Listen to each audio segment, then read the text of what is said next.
In my school days, I remember we were taught all gods are one.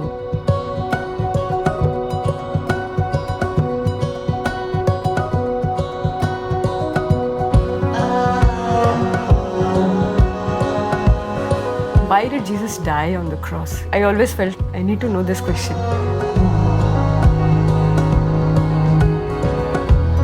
Every little prayer in the Eucharist would almost be telling me, this is what I wanted to do for the Lord.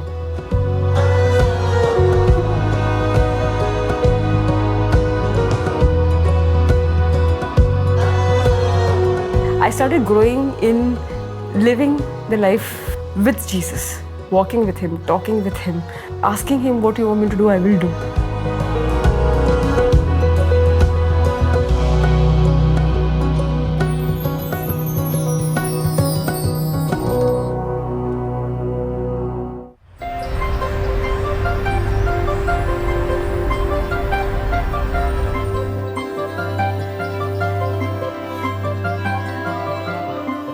I'm Smita Antony.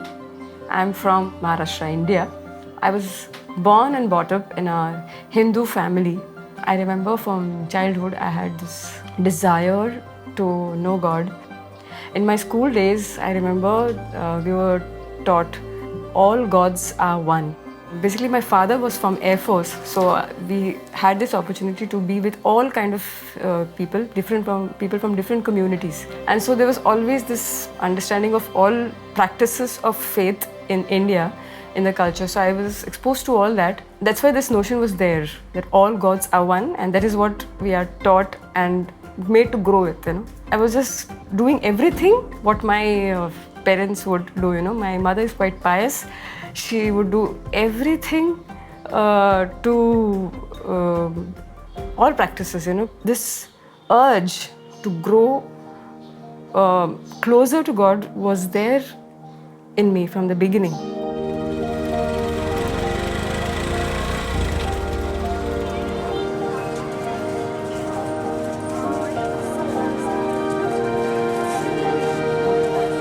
Visiting a Christian family in one of our Air Force camps, and so this question which was always there to know about different faiths. So this question was there in my mind whenever I looked at crucifix. Why did Jesus die on the cross? So when I met this Christian family, I was very excited. I wanted to ask. I said, definitely they will give me an answer. So I went with that excitement that I can go and ask, I'll get some answer. But unfortunately, this person couldn't explain, couldn't give me anything which I remember. I always felt, no, I need to know. I need to know this question, because I really don't know any God who died on the cross. Means died, basically, for, a God who died for people.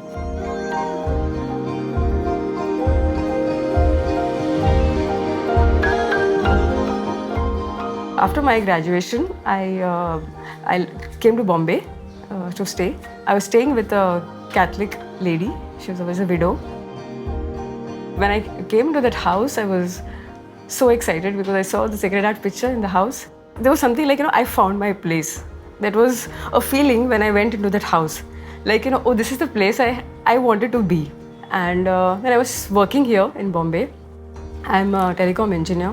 Though I had this wish of just earning something and making my parents happy. That was the only wish. As when I grew up, to keep my parents happy. That was the only thing. With this auntie I was staying with, I just waited. Every time she would want to go to church, I want to go with her. My timings in the office was morning 7 to 4. So I would just come back and I would see her going every day to church. And I told her, can I accompany you? She said, why not? When I was in the church, everything would speak to me, The singing, every word of the singing would almost answer my questions. When I would hear priest give reflections, it would be as if, I needed that for that day. And I remember attending first Christmas Vigil Mass in St. Pius Ground. It was celebrated by the bishop and he spoke on duty towards parents and how Jesus was obedient to his parents. I told you I had this just one aim, to please my parents. So when he spoke about that parents, he spoke about book of Sirach. Then I had this pull to go and read. So I went back home and I just requested this auntie, I want to read this, what Bishop spoke from Sirach.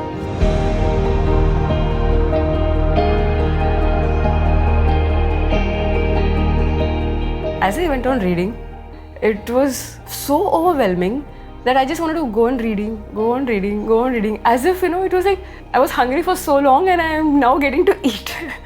So that was the feeling when I first opened the Bible to read the book of Sirach. It was speaking about how you can please your parents and how you can live a life which is holy, pleasing to God, and how parents treat their children. And it just goes on, And I didn't want to stop reading. And then this constant urge was there to know things more. There is more wall that questions which I buried, I'm going to get answers. So I would every time I would go for Mass, I would, pay attention to every little thing. I remember this offertory prayer which is said, that Lord accept my sacrifices, which is pleasing unto you. So I heard that and I said, I always did things which would be to perfection, pleasing to God. And I said, Auntie, just show me this prayer, show me this prayer. I want to learn that prayer. And that was the beginning, every little prayer in the Eucharist would almost be telling me, this is what I wanted to do for the Lord. This is the God I wanted to know. Praise to the Lord, the Almighty, the King of creation. One day, I remember for Eucharist, I heard these words, I believe in one God. And my goodness, I was just thinking, this one God is the one God I have been thinking. I just went back to refer to the words and what is his prayer. Then I learned the entire creed. I understood that this is the faith which believes in one God. And I said, this is the one true God my heart was looking for. Then I had this couple of friends who were staying as a paying guest with me in the same house. And they were Catholics. I wasn't. So I remember there was a huge youth program in the church. And this friend of mine said, why don't you come today for this youth program? And I would be all ready. I said, yes, sure, why not? And I went for this youth program. The moment I entered the hall, the amount of youth I saw there, they were praising God and singing for God. I was zapped because I felt that they were youth who were not spiritual. They're youth who don't seek God. They don't like to be known as spiritual. Because people usually tease if you say, I believe in God and I trust in God. Usually, even if they have, they may not speak about it. That moved me to attend, every of these prayer meetings which were held in our parish. I think I spent a few months maybe in the prayer meetings, attending prayer meetings. And everyone would talk about retreat, I felt I need to go for this retreat. I don't know what it is. So I need to go for this retreat. So one day I just made up my mind. I had not told my parents, but I had told this auntie whom I'm staying with that I'll be going for retreat. So she was a little shocked, but she didn't say anything. I'm new to Bombay and I'm new to the place. So I only knew there is a retreat center in Kalyan. This was the only information I had. Those 3 days I spent there, the place where actually the Lord revealed to me my own life. It revealed to me the power of forgiveness, healings, and most of all, how the Lord speaks to His people. I remember the priest at one of the healing services, they ask you to raise hands and he just made a mention of a a problem, something, and I raised my hands. And when I raised my hands, I was wondering, I was the only one who raised the hand. And I was saying, how did the priest know that this is a unique case with me?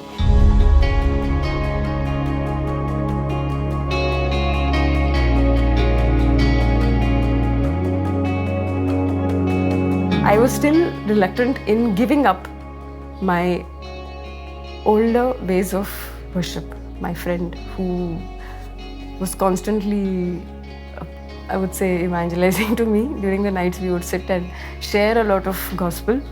So she told me one thing. She said, Smita, if you keep your legs on two boats, you are going to destroy yourself. So you have to choose.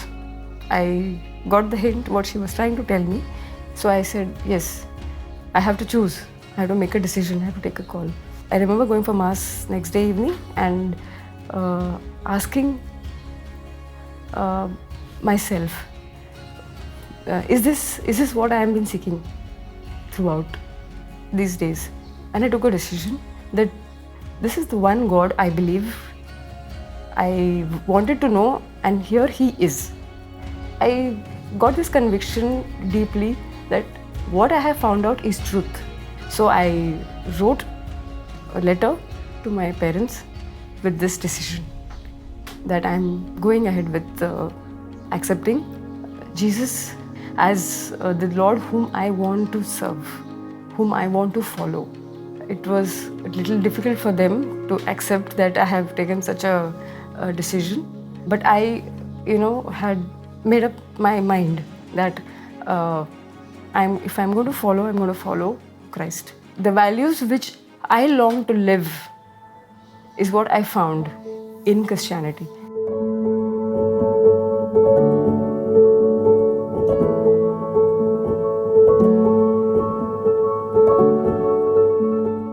I enrolled for this course which prepares you to be initiated into the Catholic faith. And this whole year was quite not just knowing about Jesus, but at the same time I had battles with my family. I made this point clear to my parents that I know there is nothing wrong in Jesus. There is nothing wrong in following a God whom I'm convinced with every teaching He wants me to live. So my day of baptism was coming closer, and again I felt I should have my parents with me. They should know. So I called my dad. I told him come over, and I told him that my baptism is there. He was quite still not very much convinced, because he was worried about future of my siblings and how he would answer my relatives. So I remember that time this scripture again coming to my mind, which Bishop spoke, which fourth commandment, saying, honor your parents, honor your father and mother. And I said, okay, Lord, I will be obedient and honor my parents. And I told my dad, okay, I won't go ahead with baptism, but only allow me to do what I'm doing.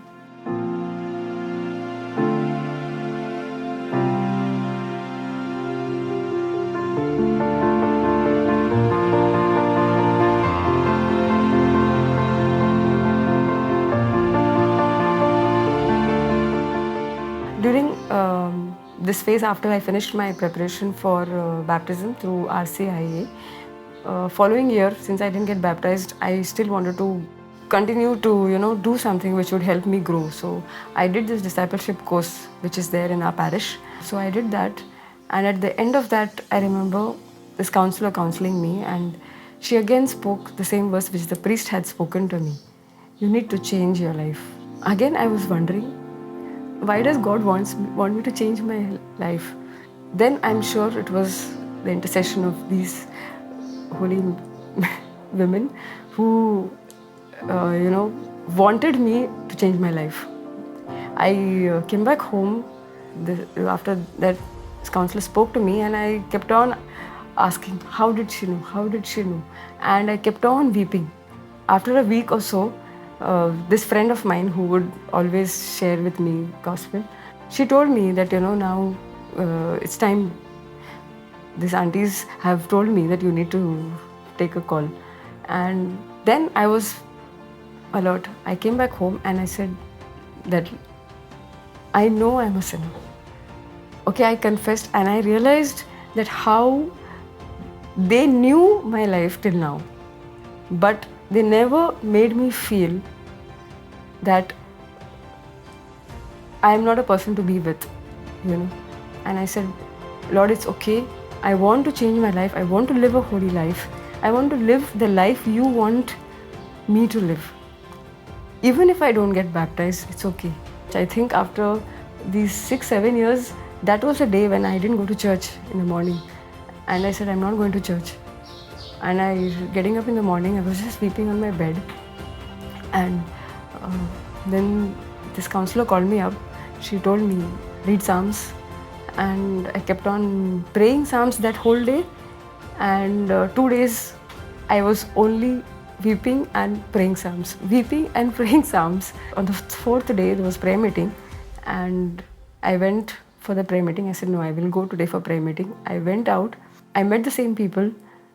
And I couldn't face them. I came back home.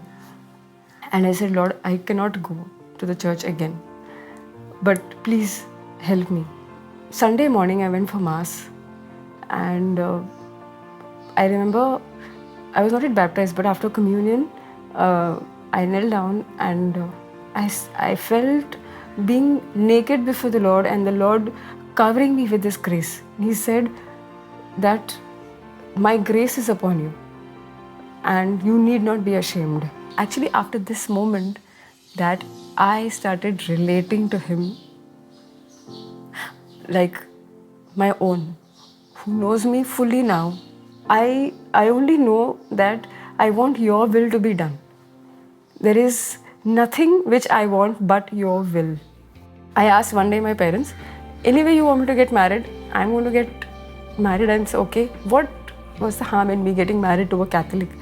Because that is what my first love is. Let me live. And they were very much convinced. They were very happy. They had no issues. And they said, we will not be able to help you with searching a boy. I said, don't worry, God the Father will search. Then I prayed. I said, Lord, you are my Father and you alone can search for me. What is your will? And I met Anthony from our praying group, and it was a joy.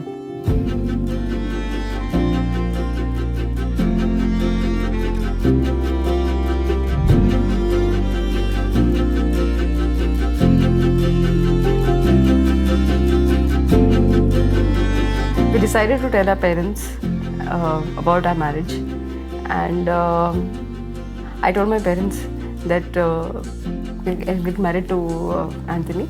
They had no problems. They were quite happy with it.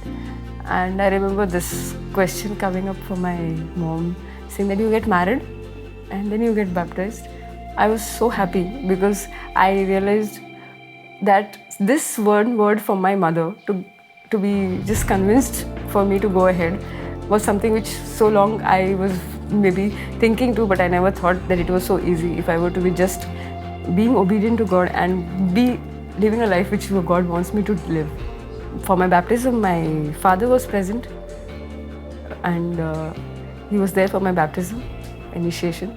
The whole community planned a surprise for me when I was initiated. That was really a surprise for me.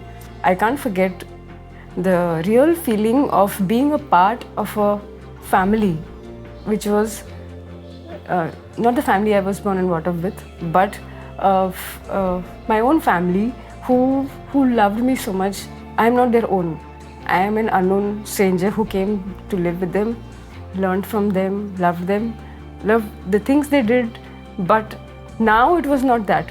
Now it was a family. And I was so surprised and so, inner joy to be a part of that family. And my father, who was with me, was also amazed because he never thought that, community can be like a family like this. After I was baptized, I had developed this now that relationship with Jesus as one who knows me fully, like my friend and my brother.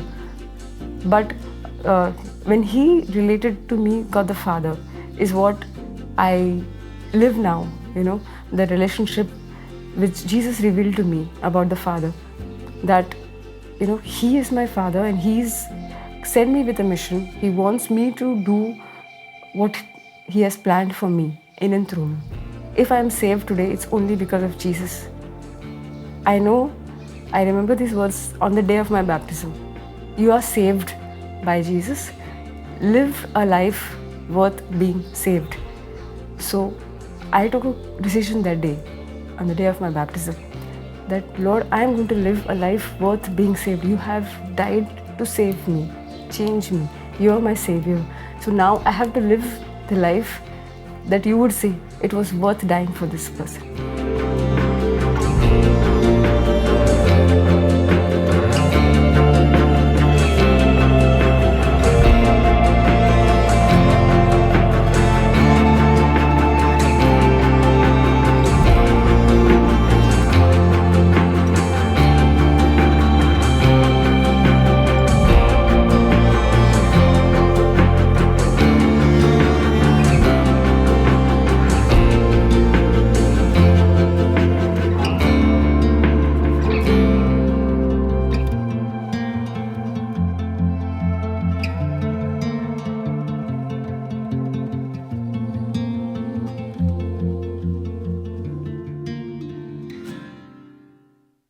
My life is a miracle.